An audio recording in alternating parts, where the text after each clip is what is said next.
Hi everyone, this is Delight. I've been wanting to do a video for a little while here, ever since we went to the doll show just a few weeks back, but didn't have time until now. I wanted to do a video showing a very special little treasure that I found at the doll show. I did not intend to buy myself something at the doll show, but I couldn't resist. And the lady just kept lowering the price of this doll until I just decided it was meant for me. This is a dream baby, and I wanted to especially direct this video towards Holly Church because she has a dream baby in her collection also. And I had watched one of her videos, one of her first videos that she put on. She showed her whole collection, and on one shelf she had two dolls that particularly caught my attention. One of them was the dream baby. In one of my earlier videos, I talked about how I got into collecting antique dolls when I was a girl. So I thought I'd show you. This is the book that my mom had found me when I was somewhere around 11 or 12 years old, that I just read from cover to cover. This is the page that I'd found the antique doll that was my great-grandmother's, and so after reading all about this doll, I became more fascinated than ever. And I remember as a girl that when I would get to this page, I would always notice the dream baby, and I just loved that doll and always thought, oh, maybe someday I'll find one.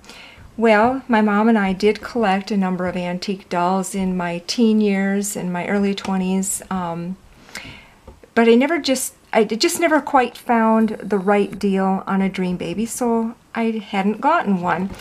Then over the years, I needed to sell most of my antique doll collection. I kept just a couple of very special ones to me, but in the back of my mind I always thought, oh, I'd still like to have a dream baby.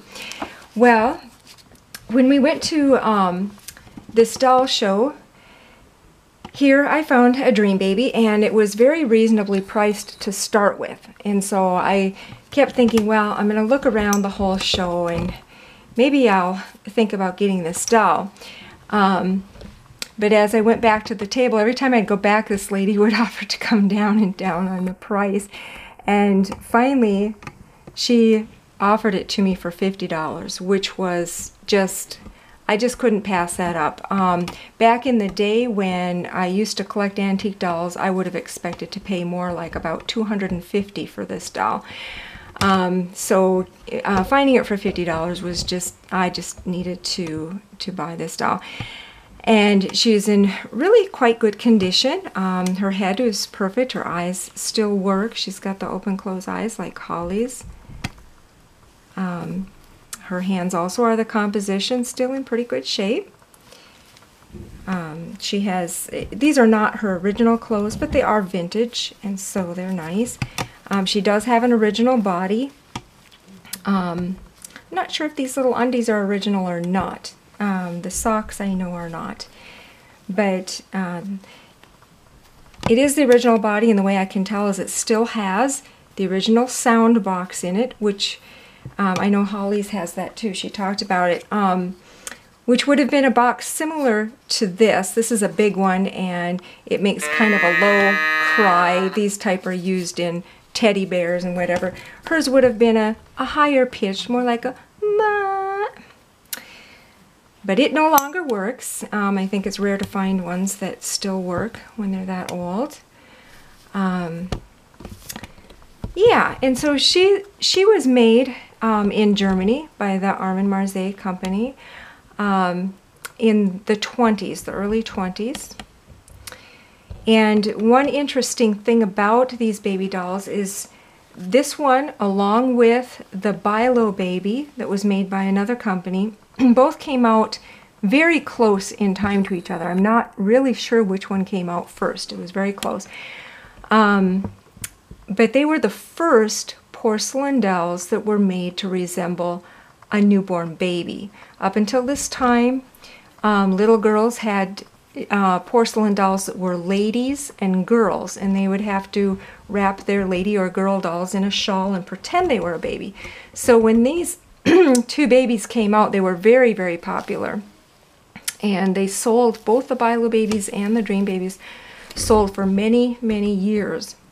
Another company distributed these dolls and called them Baby Phyllis. But the Baby Phyllis was also originally designed by Armand Marzé, and is essentially the same face. So that's telling you a little bit about the Dream Baby. I also wanted to talk a little bit about the other doll that Holly Church had on her shelf, and it was a baby deer. And she talked about having one when she was a girl. I mean, the one that she has was hers when she was a girl.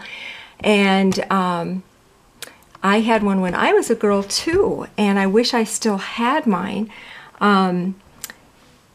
It unfortunately got ruined once when I was a girl in my closet. There was a leakage in my closet from the shower that was on the opposite wall, and we didn't realize it and discovered that a whole box of my toys had gotten musty and moldy from that, and so they had to be thrown out, and I believe my baby deer was in that box because I never saw her after that. And yeah, I really would like to find one day. I looked a little bit on eBay, but they go for pretty high prices, so I'm still hoping someday I'll find one at a used store or something like that. But the baby deer was designed after Eloise Wilkin, the artist to this book, actually started trying to sculpture a doll, and she designed the baby deer, and then she wrote this, or her sister actually wrote a book, and she illustrated it. And her illustrations are lovely. She was an artist who just really captured the sweetness of babies and children in her pictures. These were back in the 60s, so I had this book as a girl too. In fact, I think maybe the book and the doll came together at the time that I got it. I still remember getting my baby deer doll. I think it was at a Sears store with my mom. I still remember that day, so it would be special to find one. Anyway, this artist, Eloise Wilkin, created a number of stories. This is a compilation of several of her stories for the Golden Book. The Golden Books that were out in the 60s and 70s. I had a lot of these books as a child. Here's some more of my favorite of her illustrations. Her children are just very captivating.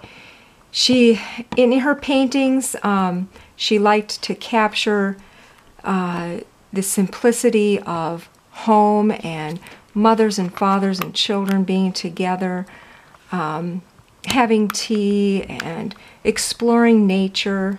These were all interests of her own when she was a girl, so that her own childhood inspired a lot of her paintings. I know one thing I'd read about her is that she really believed that women ought to be in dresses, and when the publishing company wanted her to paint pictures of women in pants, she sort of resisted that. She liked the idea of women looking like women. And yeah, so anyway, this is a really neat book that you can get off of Amazon. I just got mine recently, and I got it used. Only had to pay $4 for it, and plus $4 shipping. So that was a fun thing to find too. And to just tell you a little bit about the baby deer that Holly has. So I'd like to also give a shout out for Holly Church's channel, and you could go check it out. I've enjoyed watching her videos. And she's got a neat collection that varies widely, everything from her old antique doll to some Ashton Drakes, I believe, and she's got a couple silicone babies now and a couple of reborn dolls. So yeah, just go check her out, and thanks for watching. I hope you enjoyed a little bit of information. Bye.